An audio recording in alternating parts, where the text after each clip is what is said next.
All right, I see the red light, and past experience tells me that means we're live. So say a prayer or whatever you do to relax, bring yourself centered as one, and that's my cue to say hello and good evening, afternoon, or morning to all of you folks, depending on what part of the country or world you hail from.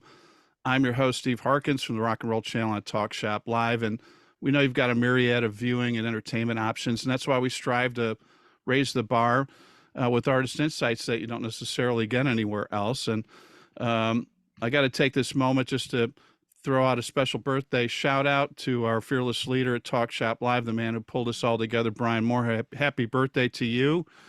And I have to let everyone know that, man, I've had some incredible moments here. However, today is the highlight of the 3 years of launching the Rock and Roll Channel on Talk Shop Live.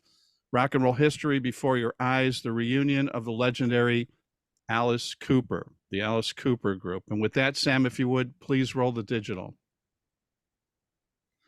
So 1967 is marked as a transformational year. The Beatles unveiled Sgt. Pepper, and we all should have known it was coming. There were signs and experimentation with Rubber Soul and Revolver.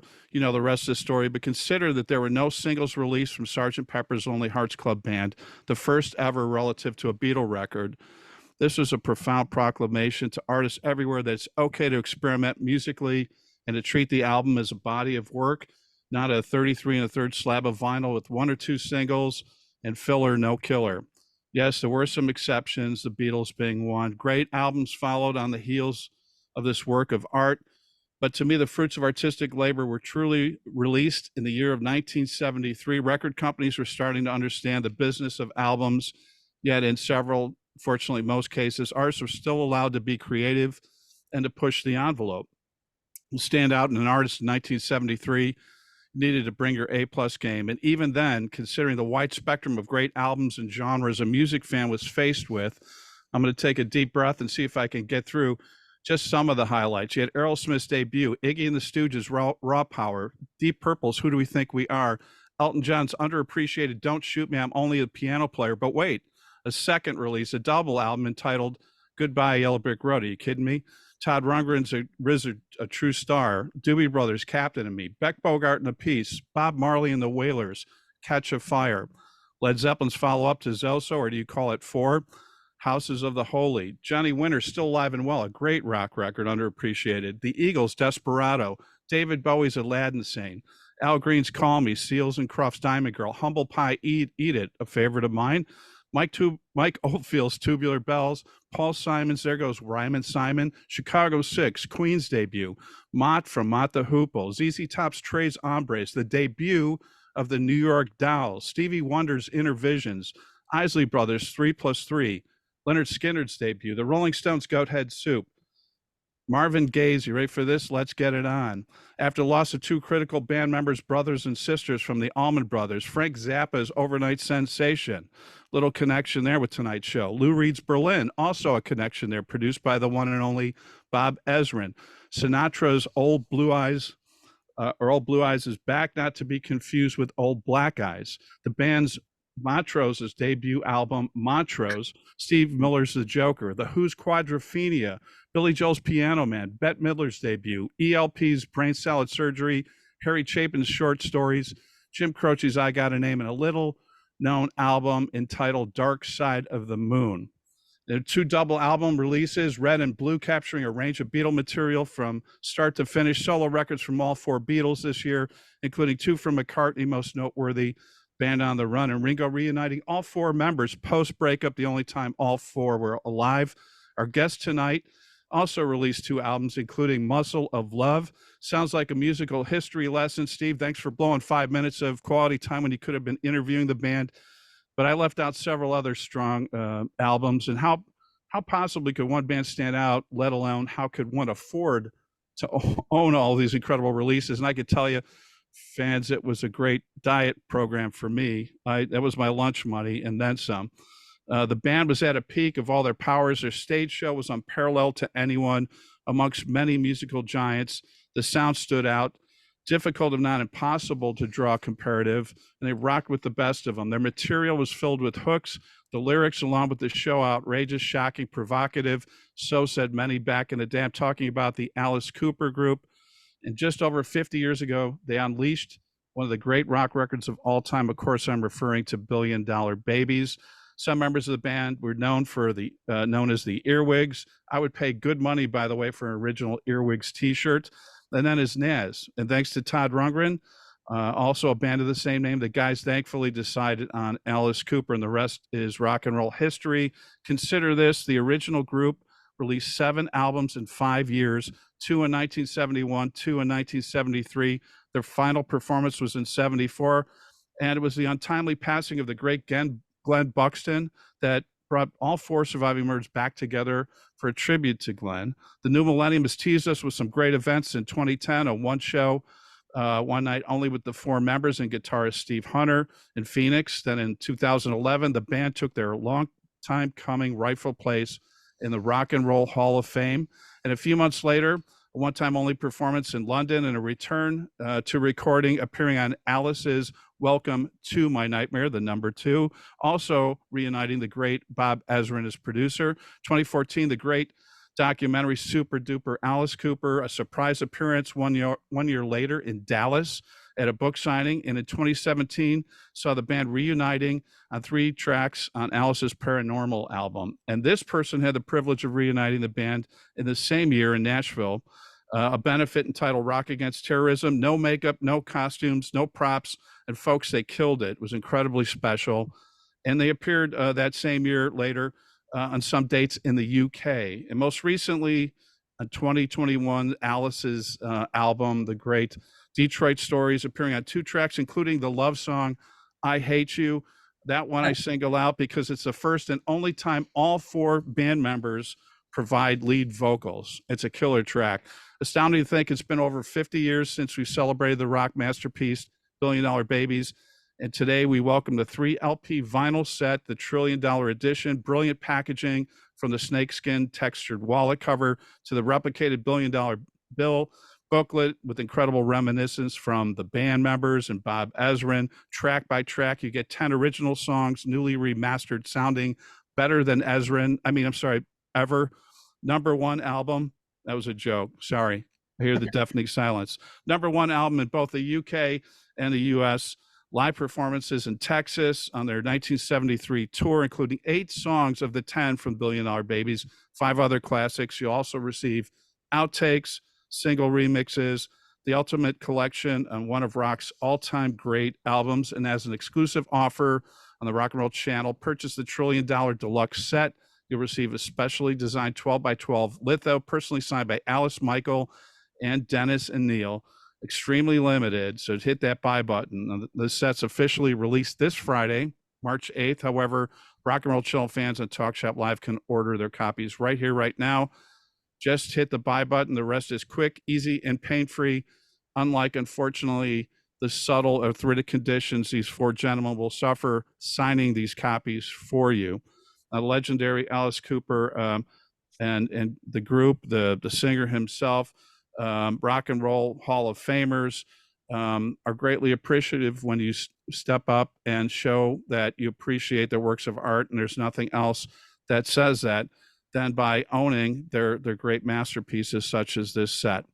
And as a group, I should also say their last 5 albums released were RIAA certified, 1 gold and 4 platinum. Absolutely amazing.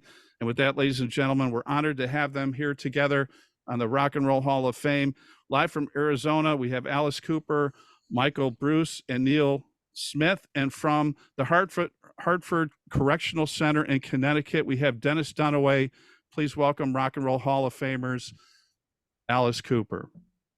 Is all of that going to be on the final?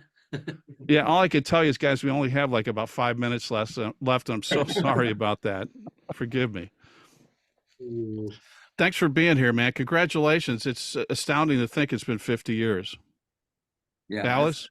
Yeah. You know, we try to remember back in those days, and all of us have different remembrance of the same thing.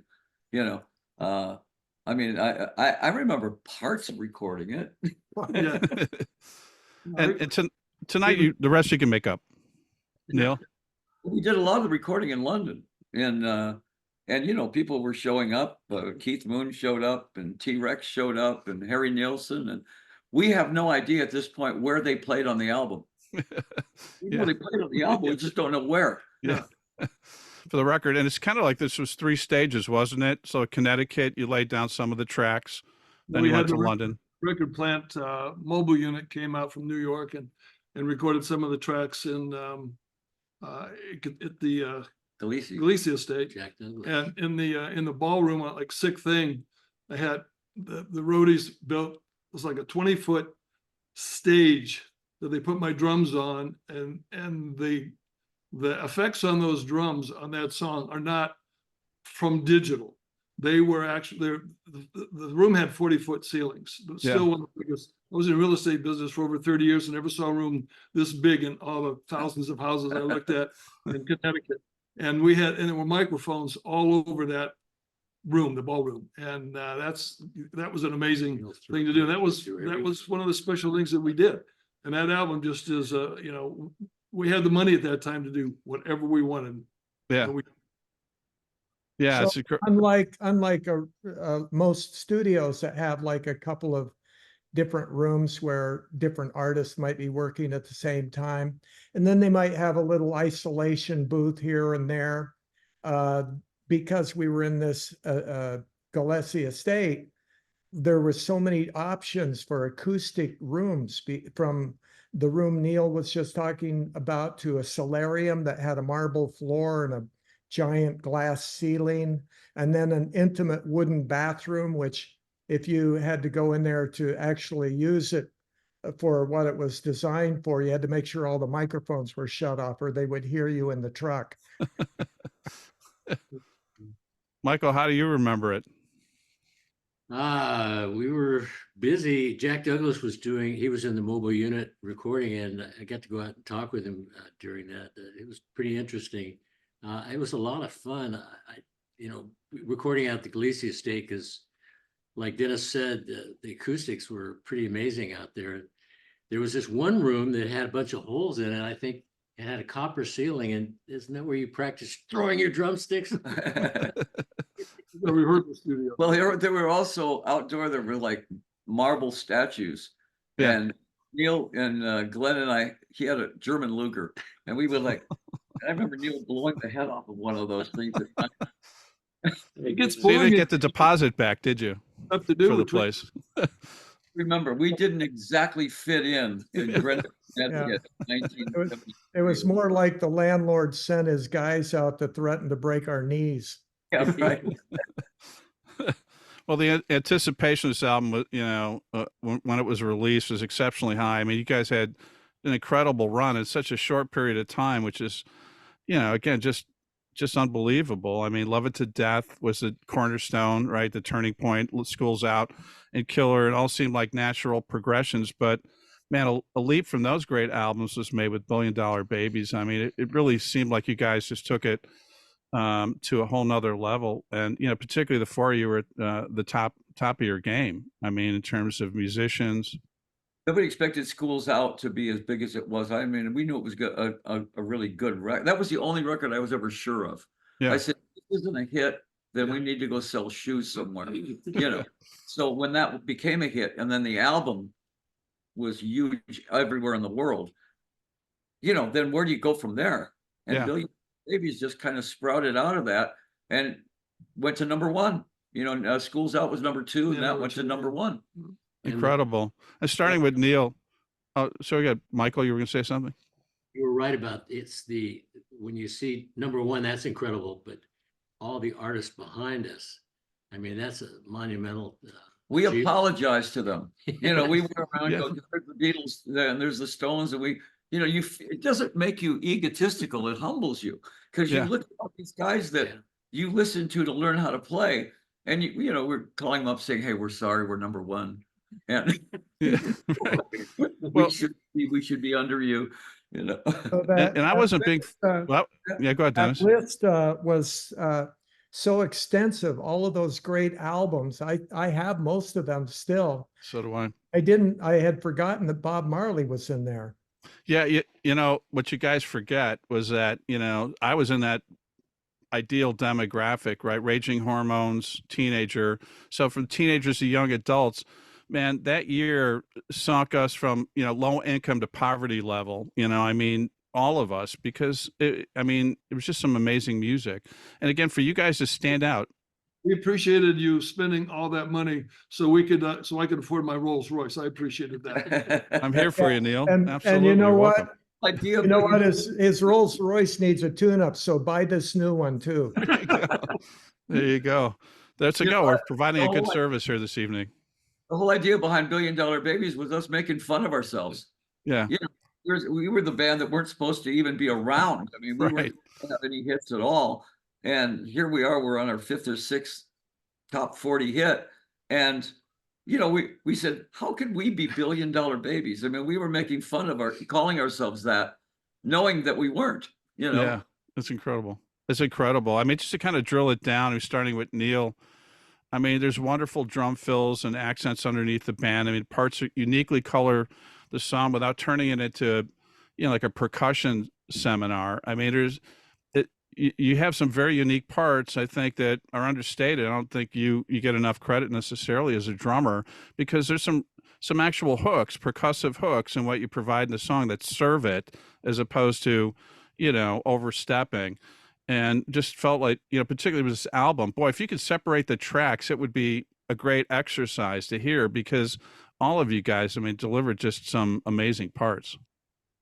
Well, $1 Billion Babies was based on his drum part. I mean, he came in with that drum part and we wrote the song around it. I mean, that was the hook of the song, was that unique drum part. I think that was one of the only times we ever wrote a song around, a percussion. Yeah, I always liked Get Off My Cloud by the Stones when Charlie has that drum intro. Right. And I thought that was a pretty cool thing. That it's not a solo; it becomes part of the song. It's part of the signature of the song. But I'm very the rudiments. I spent 2 years on snare drum, learning all the rudiments and how to really play a snare drum before I ever even sat down behind a set of drums. And the flams, which I used, and Bob Ezra and I worked on a lot of songs together, all the way to "You Drive Me Nervous" off of "I Love It to Death." And I wanted something special like that for the song "$1 Billion Babies," the title track of the album. And over the years, it still is really, and I always love it because these so-called critics that come up with the 10 best, 20 best drum intros in rock and roll, and they don't put $1 Billion Babies in there. That's a little bit of a pet peeve to me, because I think it's one of the. I'm on your side. Yeah. We're starting a writing petition this evening. You're exactly right. When we do that song on stage, when you hear that first dun dun to bump bump da da da da, the audience goes crazy. Yeah, what's coming, for sure. And Dennis, not to leave you out, I mean, Alice has said this, that your bass parts, I mean, you were there, you filled like your side of the stage when you guys were playing live. And when you listen to this album too, I mean, there's some absolutely great riffs. And again, I mean, you serve the song when Alice is singing. It's not like, you're overdoing it, but at the appropriate times, and working in concert with Neal, there's some pretty amazing drum parts that you created for this album. Well, I think, again, Dennis and I, from the very, very first time that we ever jammed together in '67 out in the middle of the desert out here in Arizona, it was just a feeling. And even Bob Ezrin said he's heard bands, that speed up and slow down in songs, but we do it perfectly every single time. And he's never heard anybody else do that. But that happened early on, the very first time we ever played together as a unit with Glenn and Michael and Dennis and I, Musically in the Desert. And it was just one of those things we don't really talk about. It just it's a real natural, organic rhythm section. And I think that it's another thing I think that's underrated with this band. And that just is icing on the cake for Alice's lyrics and Michael's great rhythm guitars. For sure. Yeah, Dennis? Yeah, drums and bass are like a team. And so you can't really complement one without the other. And I taught Neal everything he knows on the drums. The truth comes out tonight. Yeah, but that was what Neal's talking about, the tempo, it's like something that we had influences from so many different places, including classical. So the tempo could slow down and it could speed up if that's what we felt added to the song. Yeah, yeah, absolutely. And Michael, the rhythm guitar parts, and Bob Ezrin has said this too. I mean, understated. I mean, those are hooks unto themselves. Some of the intros on the guitar parts and just the rhythm alone, just absolutely, catchy. And again, I think also underappreciated. Pretty amazing work. I had 6 strings and I used them. Yes, you did. You used them well, sir. And Well, the hardest thing in the world to find was a great rhythm player. yeah, John Lennon was a great rhythm guitar player. right. Brian Jones was a great rhythm guitar player. Back then, you had a lead player and a rhythm player. And, and the rhythm player could always play some lead. Mike played lots of lead on some of the, on the albums. But getting that guy that can play, and he's the heartbeat. I mean, he's the guy that keeps that thing right on the money. If you don't have that, it kind of falls apart, Right. Malcolm Young, great. And what about the Yardbirds, our heroes? Chris Dreja. Everybody talks about the other guitar players, but they never mentioned him. But he's on all of those songs, and he's great. Yeah, yeah, absolutely. And not to leave you out, Alice. I mean, lyrics. I mean, some of it is just amazing. Read as a standalone without the music. Melody lines are epic, and I mean, your confidence vocally. I mean, it's just evident, on this album. I mean, again, you guys just took it to a whole nother level, and that's absolutely true, both in the lyrics on this album as well as the vocals that you delivered. I think the greatest lyricist of all time was Chuck Berry.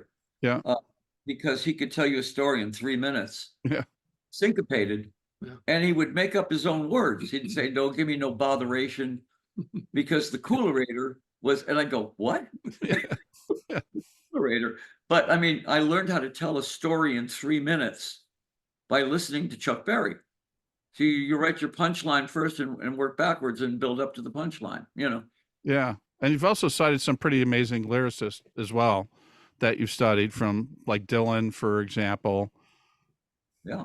Well, on one of the last songs that we wrote for the album Generation Landslide, we wrote that in the Canary Islands. Yeah. And that was another song that we were a little bit, we went from the end of our schools out tour in the UK, flew down there to just brainstorm and write one last song for the album. And we were at a little bit of a writer's cramp, and I just came up with that drum beat. And then Michael started playing the chords around it, and we did like a Yardbirds inspired break in the middle. And the lyrics that Alice has on those Molotov, I mean, there's just such great lyrics on that song. Oh my gosh. Yeah. Really one of the fun songs. Yeah, we're going to cite those this evening. Absolute. And they were fluid, right? I mean, this was not like you struggling. This was just flowing out of you. Just me and a bottle of VO. And, Well, there you go. but the thing about it is that's the one song I can remember as a flow of consciousness. It just kept writing itself. Automatically. Yeah. And it was just automatic writing. And And some of the best lyrics ever. I just looked at it.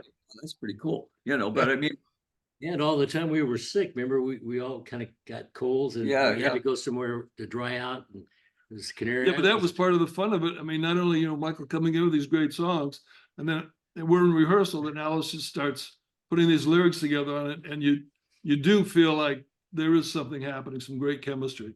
Yeah. And that song was almost the epitome of it. Even under the worst circumstances, like Michael said, we weren't 100% healthy, but the song, the talent, the songs, the music just kind of took over. I can't tell you how many times I have to explain to people what the Colgate Invisible Shield was. Yeah. Yes. They don't Yeah. know. Young kids go, "What the hell is a Colgate Invisible Shield?"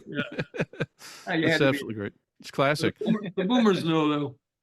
So I'm getting into the material, man. Hello, hooray. From a fan's perspective, I mean, I bought it when it came out. 3 to 5 seconds into that intro, I mean, you're immediately thinking, what is this? Right? I mean, and you had to sit down, and then the dramatic, confident vocal, Alice, from you. I mean, it was demanding. You're going to pay attention not only to this song, but, the whole album, undivided attention. And I mean, that's exactly what that song did. I mean, deliberate guitar the riffs that were harmonized. It's a trademark. The piano and keyboards, I think, were used throughout this album, and particularly in that song, really tastefully too. That added to it. Killer guitar break, and then that moment when Alice, you proclaimed, "God, I feel so strong." I mean, again, I mean, you guys just took it to a whole nother level. And that was a cover song, which really wasn't a cover song because you kind of took this Judy Collins cover, if you will, and the verses, for example, are unrecognizable. And I know you've also shaped up the lyrics. You guys made that an Alice Cooper song. If that wasn't the opening song, there was no such thing as an opening song. Yeah. Exactly. I mean, that was like Sergeant Pepper, you know, when it comes Yeah. introducing what was coming, and Yeah. it was huge. It didn't sound like what we sound like on stage. It was garishly overproduced. And then after that song, I go right into the rock and roll. You know, Right. it right back to what we sounded like. But I mean, Yeah. I thought that song was it was deluxe. Yeah. Well, let's And let's so segue the- first into $1 Billion Babies. Yeah. During And this. so the stage show, we would be wearing all white satin outfits that Cindy made. And we would come out of a bank of fog. So that was the opening of the show. It would be lights out. And then when the lights would fade up, people would just see this giant cloud rolling off the front of the stage. And as it cleared, we were all in white already playing the song. So that was part of that's what I think about when I think of Hello Hooray. Yeah, Yeah. and we were all white because we were virgins. Again, for the record, All right, today's truth is the only truth. But we That's right. didn't make it, but we weren't virgins by 3/4 of the way through the set when we went into the dark clothes and Right. everything. Rightfully so. Yeah, Michael, you also had a chance to bump into Judy Collins, as I read it. I think it was during the induction ceremony, to ask her what she thought of the cover. Again, when I go back and listen to it, I'm like, it's like, how did that song come about to begin with? Because again, it's almost unrecognizable. Well, Bob Ezrin brought it in. Yeah, The writer was from Canada, Ralph Kemp. Ralph Kemp, Ralph and Kemp. he's in a wheelchair. Yeah. And what we heard was, I didn't even know Judy Collins did the song. We heard a demo with just an acoustic guitar and a voice, which is probably the writer. Yeah. Yeah, with Yeah. Ralph Yeah. Kemp. And Mike, what was the response you got from Judy when you asked her what she thought, She thought it was a great version of it. which is better than her calling security? It's a good wish, you know, the Barry and Wizard of Oz. Oh, So- it's wonderful. Yeah, she should have covered Sick Things. That was There's still time. Couldn't There's still talk- time. So, yeah, as Alice said, it segued into Raped and Freezing, and again, straight ahead rock and roll, but it worked. Penned by both Michael and Alice, and absolutely infectious. Again, love the drum work on this one too, and killer bass riffs and solid rhythm. I mean, you guys are the heartbeat of the whole thing, and the stellar vocal that morphs into that wonderful Latin groove. And a great funny storyline to begin with. I mean, only you guys could get away with that. Certainly in Well, 1973. The idea of the guy getting raped and Yeah. thrown out of the car was, the total opposite of what you would expect in that. And what a funny juxtaposition that is. Right. I Right. got raped and freezing. You used to Yeah, hear exactly. about people going down to Mexico and, stuff happening to them. And So it was it's like, just, anything goes. but that song in particular was really a picture of what we sounded like. That's what we sounded like on stage and in rehearsal. That kind of song right there was exactly what we wanted to sound like. Yeah. Yeah, absolutely. And then we get into Elected, which of course is somewhat of a revision of Reflected from Pretty's for You. Although you guys took it to a whole nother level for sure. And then it started out, as I understand, as an idea where Alice, you'd be running for president, which, by the way, we're looking for some good candidates. If you want to step up, now would be a good time, please. How about anybody? Yeah, thank you very much, for sure. And John Lennon had some thoughts about this track, which I love.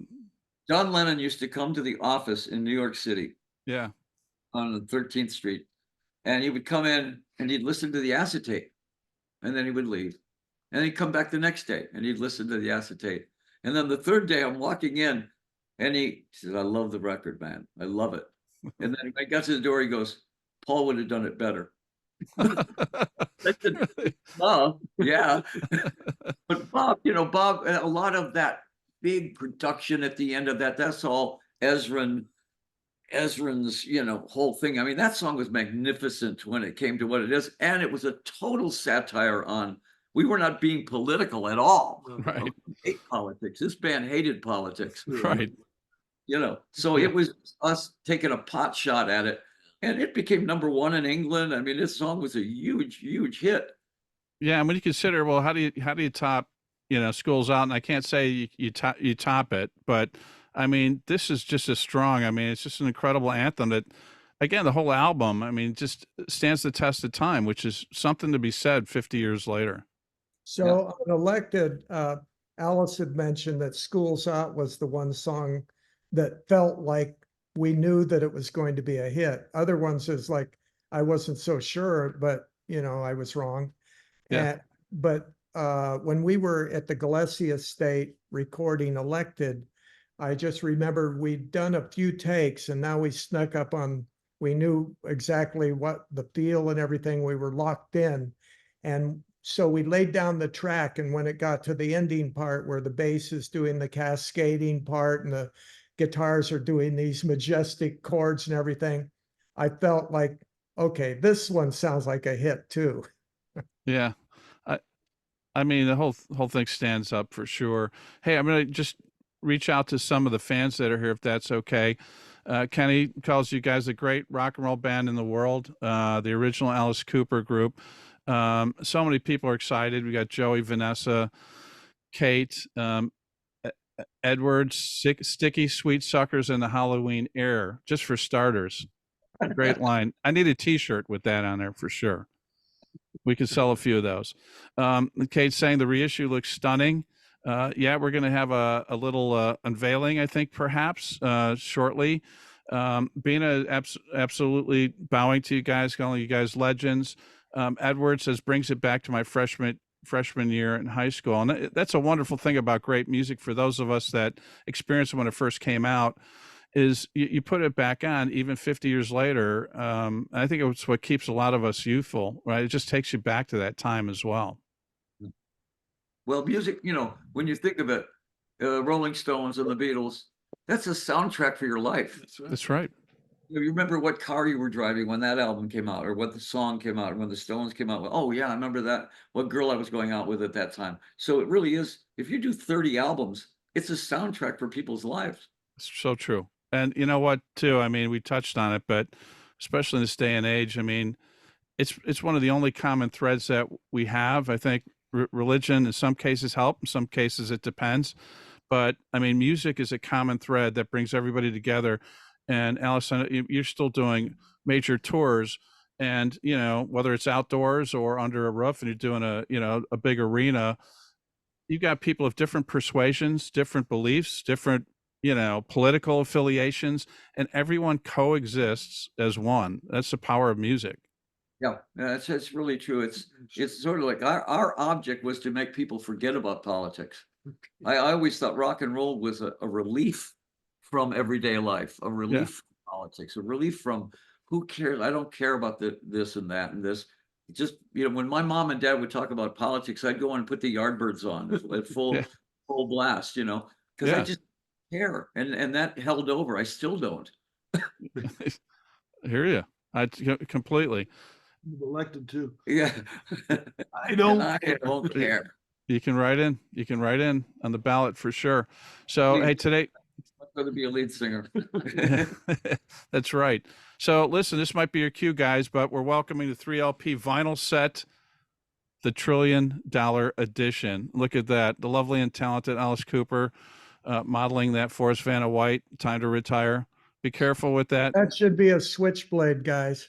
I know. I left it at home. Yeah. I never without my switchblade, and today I forgot it. And as I understand, it's the first time you guys have seen the package, right? Oh, that's So- crap.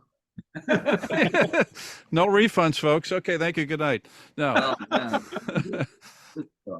Wow. So And they, Look at that. The original artwork of the $1 billion bill. It just in the right in the wallet sleeve there. And also, did you notice that Are these good looking guys? yeah, look at that. You haven't aged a bit. You guys look fantastic. You And could have seen the other sides of this. yeah. There's two guys standing with submachine guns. Oh no, really? What was it? Brinks. or something. Brinks. Brinks. Yeah, because it was an actual $1 million. Incredible. What's his name? Studio? Ones. Bailey. Yeah. David David Bailey Bailey, Studio. yeah. And there were all these spectacular models, you know, Yeah. from that era, all walking around. So we had a great time. And So you're told, right? And whatever happened to the photo shoot? I mean, there's got to be some great outtakes that most of us haven't seen. And once in a while on online. Tell the story about when the session ended it with when they counted the money.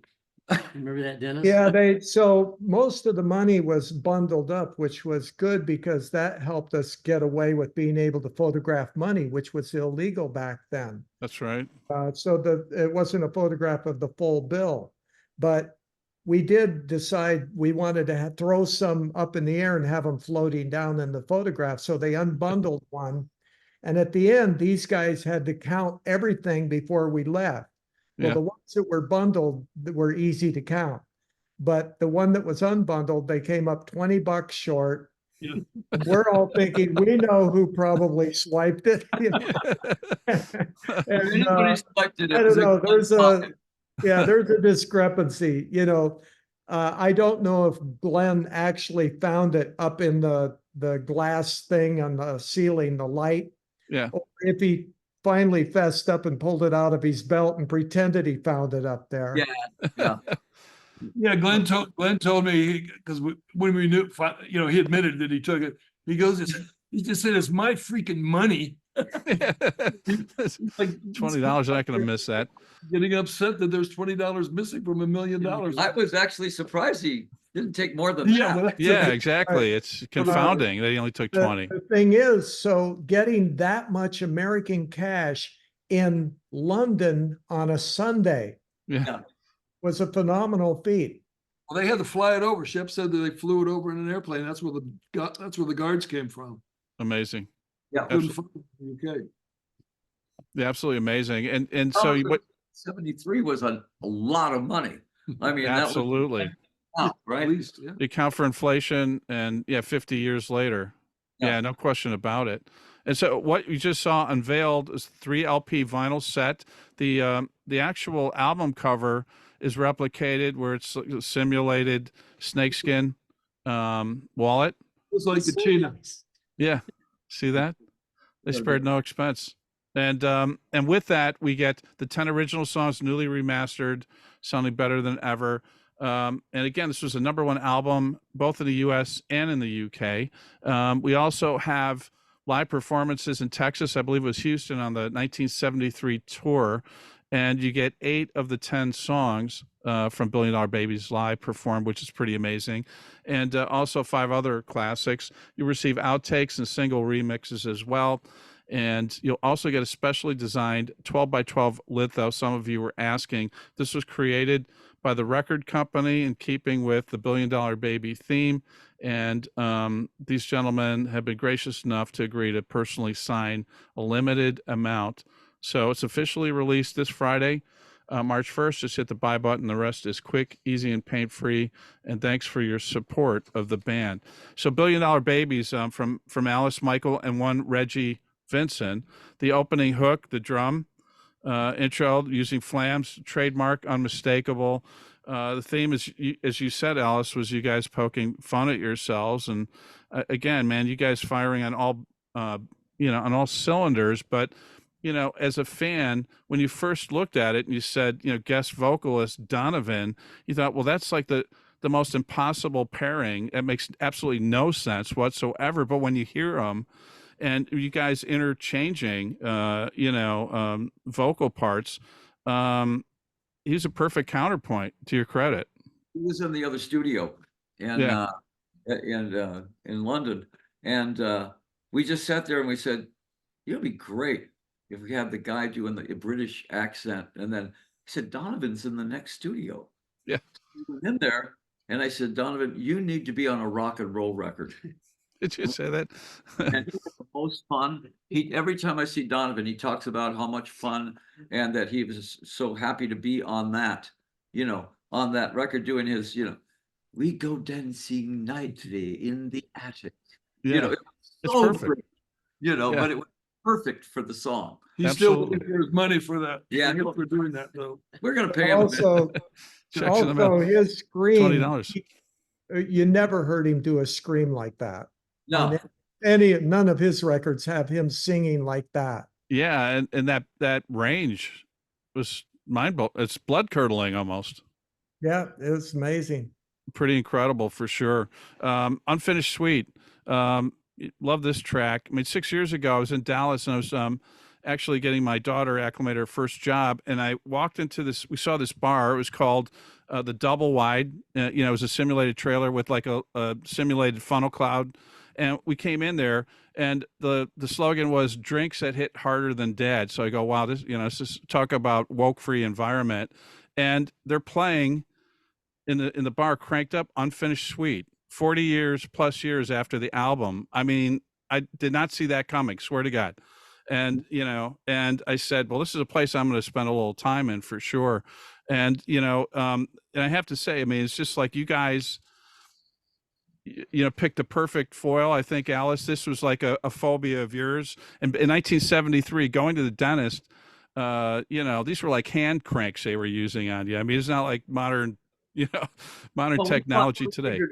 What is something with schools out? What does everybody agree on? Yeah, It's school, and they love the last day of school. So what does everybody agree on with dentists? And the great thing about this song though was this was a carryover, even from Pretty's for You. I think it was taking like one of those little 2-minute songs and stretching it out and turning it into a mini kind of opera thing. And then when it got to the point where it got to the guy's dreaming that he's a secret agent and all this. Yeah. There's different. There's the let me see, the I Spy theme going on. Right.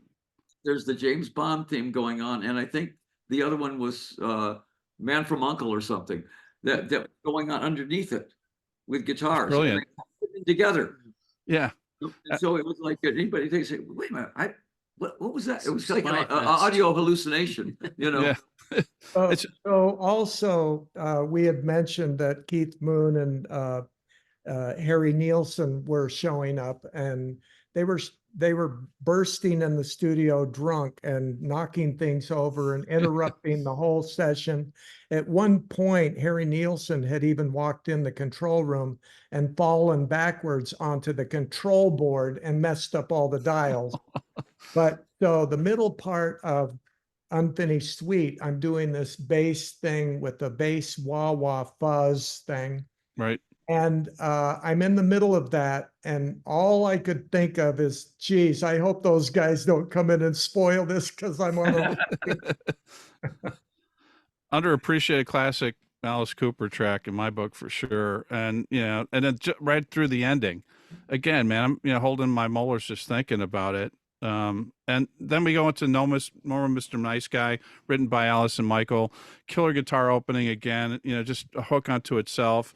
And again, this is where I said, Bob Ezrin just said, you're one of the great rhythm guitar players of all time. And boy, this again kind of showcases it. And Alice, I think you made a comment that it wasn't plagiarism, but it was kind of inspired by bands like The Who. And in this particular case, somewhat reminiscent of a Substitute, but you guys made it your own song. I mean, without question, it's not like it was absolute plagiarism by any means. Mike Bruce had the great knack for having a Beatles kind of sound, a simple chord structure with a simple melody line that really jumped out. Yeah. When you do that, you got to have some lyric that does the same thing. At the time we were being blamed for the Vietnam War, we were being blamed for everything that happened. And the idea was, okay, that's it. gloves are off, no more Mr. Nice Guy. And That's the great. whole group went, you mean it gets worse? Yeah. Yeah. And you know what? The impact was so evident because you didn't have one, but you had two Beatles that weighed in on this album. And Paul McCartney I believe told you that you frightened him with this song. Well, in his book, he says, I never thought that pop could be dangerous until I heard No More Mr. Nice Guy. There you go. And I said, I'm thinking out of all of our songs to be afraid of, what? Yeah. That one seemed pretty tame in the mix. It's too funny.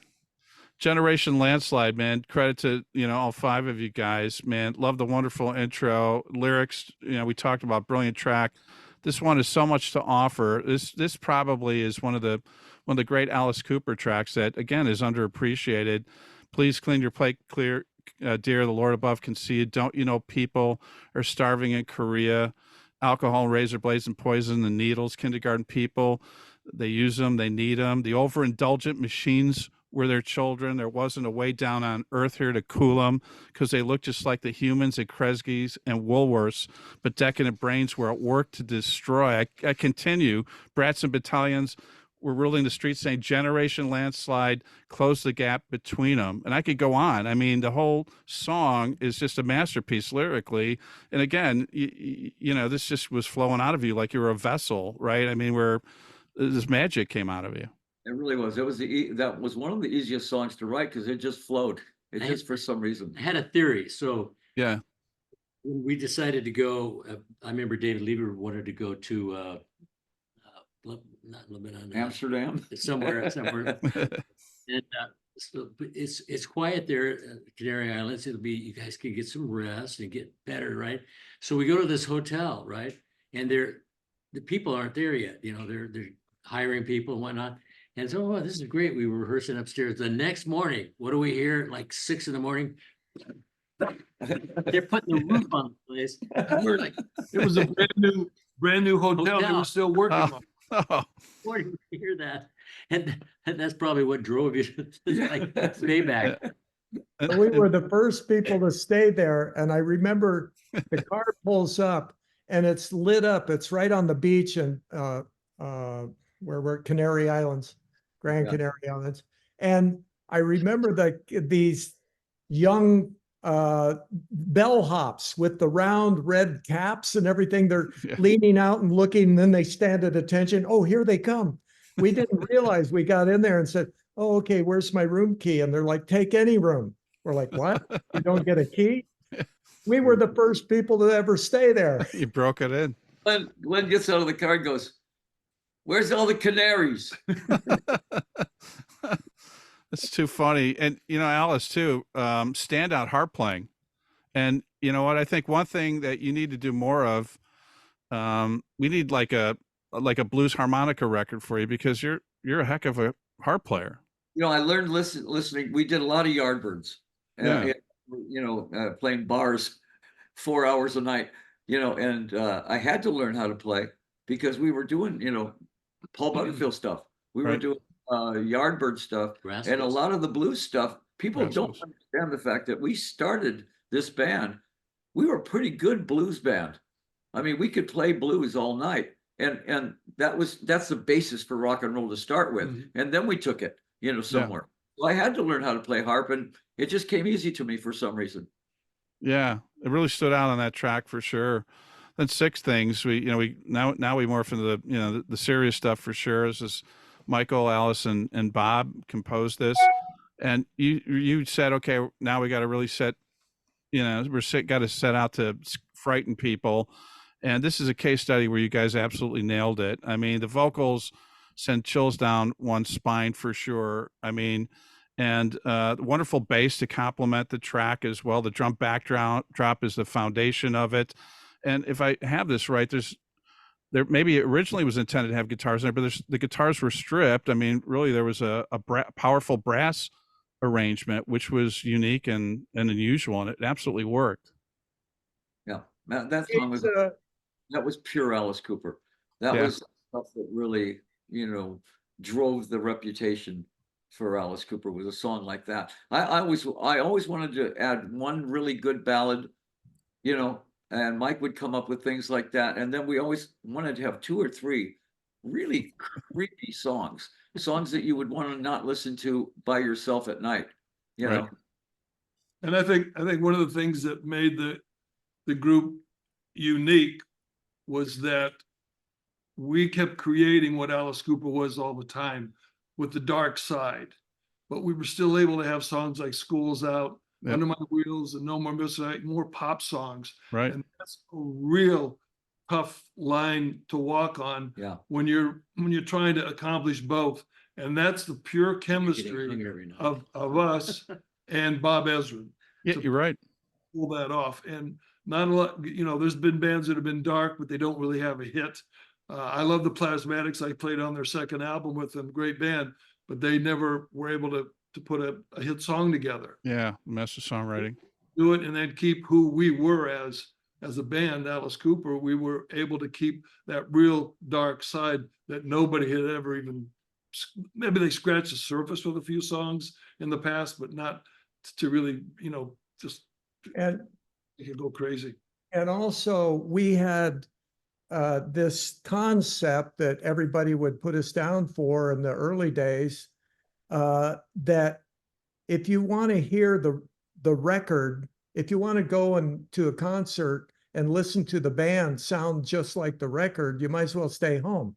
We Yeah. wanted to do something different. So having strings, orchestration on Sick Things, which wasn't what you think we would do, that was okay, because then when people came to the show, that bass opening was, I mean, it shook the rafters at Madison Square Garden. Yeah. It was, and the guitars were heavy. So you got something better, we thought. If you came to the show, you got rewarded for coming to the show. And then you could go home and enjoy the record on a different level. Well, and the thing about it was we had secret weapons in the band. If we've sat there and said, okay, this has got to get really weird, all three of us would look at Dennis. What should we do here? And Dennis would go, okay, here we go. He's stuck it. We just lost him. Yeah. Some ideas that would take you left. Yeah. And then bring you back. Yeah. And I said, I love that, because they're Yeah. not expecting it to go there. Let's keep that, And that was a secret weapon that we had. Well, the thing yeah. that, one of the things that really was so enjoyable about the band, besides our artistic unity and our drive to make things happen, is the humor. Because when you're all in the same station wagon day after day and mile after mile and stuff, it can get rough at times, but we had so many comedians in the band. Yeah. Obviously Alice and Neal is got his whole comedic thing that keeps you rolling. Michael's got his, and Glenn was so sarcastic and everything. I would be the quiet guy at the back of the station wagon, and all of these jokes would be flying like crazy. And then I'd come up with one of my abstract jokes and everything would come to a screeching halt while I tried to wonder what I was talking about. That we had to think about. Yeah. I'd think about it for a second. I go, oh yeah. Delayed reaction. Yeah. That's how I got the name. Alice tagged me with Dr. Dreary. And, we're talking about, boy, when we kind of throwing a curveball at people, Mary Ann's another great example of that, because, this is a track where it's like terrific. Yeah. Broadway shtick, right? But it sounds wonderful. I mean, you could say, okay, this fits in, but it's like, what's it doing on the album? And then you get the curveball to the head, which is, I mean, Alice, you can tell us, Mary Ann, I thought you were my man. And, 1973, again, woke free environment. Yeah. I mean, did not see that one coming. It's like, okay, that makes sense why this is on the album for sure. Oh, you believe me, when we heard that, the playback, we burst out laughing. How could you not? That's really good. Just leave it like that. Yeah, it's Don't perfect. explain it. So their storyline, you don't get the storyline until the very last word. Right. Right. It totally twists you around going, wait a minute, what? Yeah. And it's got kind of that vibe, again, not plagiarism, but just kind of similar sound of like some of the McCartney stuff, like on White Album, like Honey Pie or something like that, right? And then all of a sudden, here we go. But to it as well, Steve. You know, like a Broadway Fantastics or the you know, some kind of the old Broadway plays. You know, if you Yeah. listen, or you know, people ask me about the music. I said we were a Yardbirds band, a Who band. I said, but we didn't mind throwing in James Bond themes. We Yeah, didn't mind throwing in West Side Story. right. We didn't mind throwing in, you know, things that listening to Moonraker, Clockwork Orange. Clockwork Orange, Moonraker. Those things found their way into our songs, and we allowed that. We wanted that because that was who we were. Right. And you did them exceptionally well. I mean, which is, you know, which again, I mean, is a testament to the musicianship and your vision musically. That's a beautiful part about being broke. You don't have, you're not busy. We had plenty of time, plenty of time to turn that into. We didn't have to count money. Yeah. I don't think we ever called Bernstein up and said, "Hey, can we use this thing from West Side Story?" We just Yeah. did it. Yeah. Right. Who would have thought to do that? Well, except Glenn was living okay with that extra $20, right, from the UK. So I love the Dead. Here we go. I mean, this is from Alice and Bob. Michael, you might have helped a bit, but no more of a fitting ending to this absolutely incredible album that you guys delivered than I Love the Dead. And if Oscars could, you know, provide recognition for most dramatic vocal in a song, you got that award, Alice. I mean, absolutely, just a great performance. And I think Dick Wagner's probably an unsung hero too, if I'm not mistaken. He laid down some guitar parts too in this. Is that fair to say? Yeah, well, it was kind of one of the guys that drifted in and out. Steve Hunter and those guys. We, you know, they were friends of ours, and if it sounded like that they should play on that, then we said, yeah, let's play on it. That song though, we decided, Ezra and I said, I told him, I said, I would really like to write an Edgar Allan Poe type of song. Yeah. That really is so dark and creepy that you can't get away from it, and it haunts you. Yeah. And that's, you know, Bob has got the darkest. He's as dark and as any of us. I mean, he can come up with things that would really throw chills up your spine, you know. And he kept pushing you on this one, right? You'd go darker. I mean, that was really a vocal that we really worked on to make sure that it was just as creepy as the song was, you know. And you could have left it at that, but what's great about the song, amongst many things, is then you've got that ending, that chorus, you know, which is like, and that turns into an anthem, you know, that forces us to sing along with you. Yeah, it sounds like a Broadway piece then. Yeah. Which you go, well, what show is that from? Right. Exactly. Exactly right. So, so listen, I've got to ask, I mean, there's been select performances, some songwriting, periodic recordings with you guys in recent times that we've all benefited from, but what's it going to take to get the four of you guys together, maybe a call to Bob Ezrin and say, look, put an exclamation point on the Alice Cooper group and one final album? Would that ever be a consideration? Yeah, an hour. You can knock it out. Going back to when we did the 3 songs on the Welcome to My Nightmare album, this has been going on for 15, 20 years. Between us, we write songs, send them to each other all the time. Yeah. And the songs that have gone on Paranormal and on Detroit Stories, the same thing. And we record songs, and, you know, maybe someday we'll have enough for a full album, but, you know, we'll have to see what happens. And Hey, Bob, what do you mean, Dennis who? well, other than that, yeah. Dennis, you're so small in the picture. You're just tiny. That was just a sample of my abstract humor there. So he's not returning your calls, is he, Dennis? Is that what you're saying? I mean, you know, everybody had bands, you know, and Dennis would send over a song and say, do you want to do a vocal on this? And I'd say, yeah, but I want you to play a bass on this. And I said, Neal, this song is perfect for you. Right. What do you think about this? We'd send each other songs all the time, you know, and just get each other's kind of input from it. And Absolutely. some of them have led to the songs that have been on Alice's solo album. Absolutely. Yeah, that's some great stuff. Stories was for a sure.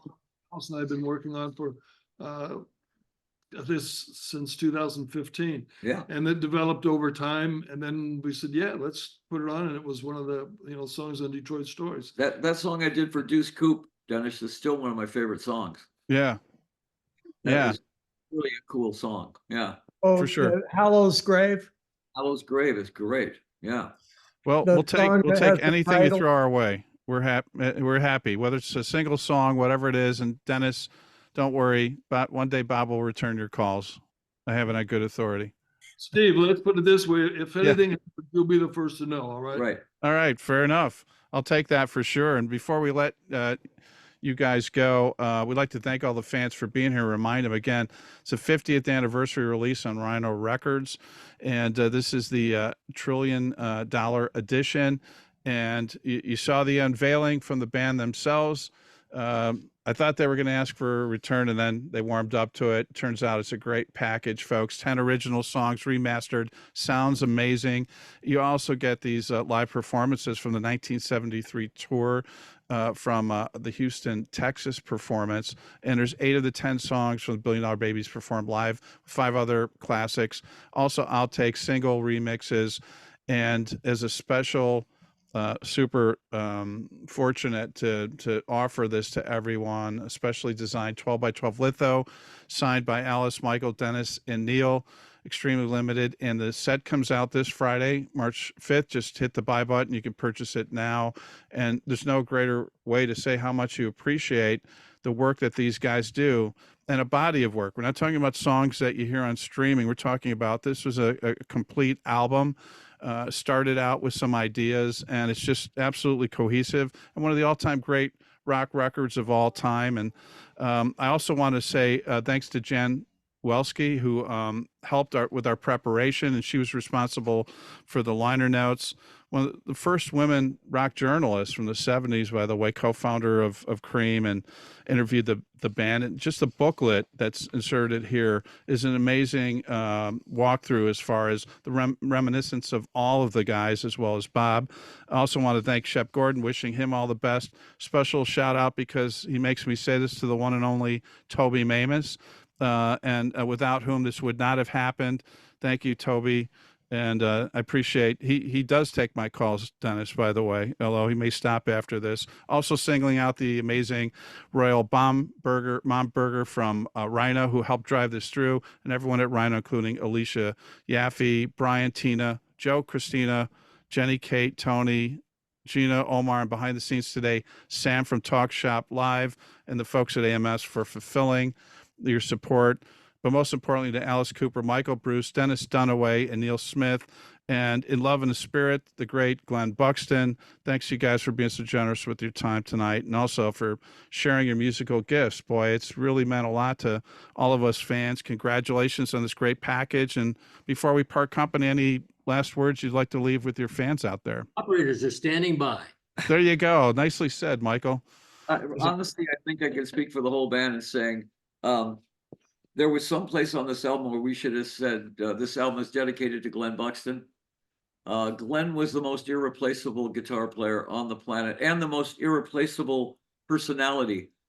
He was absolutely the most unique human being that I'd ever run into. And he really had a magic with his guitar that was so odd that it could never be copied. Right. So, I mean, I certainly can't look at this album without thinking about Glenn. Well said. Here, here. 100% wherever you are. There we go, for sure. And guys, congratulations on the 50th anniversary. It's, again, mind-boggling. And just want to remind everybody, pick up your copies before we run out of them. Pick one up for your friends and family. It will enhance their quality of life, and they will thank you for it. I have it on good authority. And with that, everybody, guys, thanks so much, man. It's been an absolute honor and a joy. Thank you for spending the time today. Thanks, Steve. And with that, stay safe, enjoy life, rock on, and so long, everybody. Happy trail. Oh, dun dun dun dun dun dun dun. Mr. Coyote.